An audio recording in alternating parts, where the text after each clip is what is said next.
чеченская элита на рубеже 93-94 года утратила тот уникальный исторический шанс, который ей был подарен судьбой, или, можно сказать, Аллахом. Да? Посмотрите на начало 90-х годов.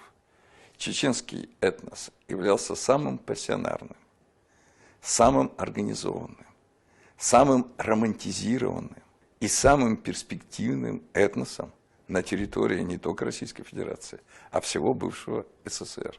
Этнос обладал огромной пассионарной возможностью.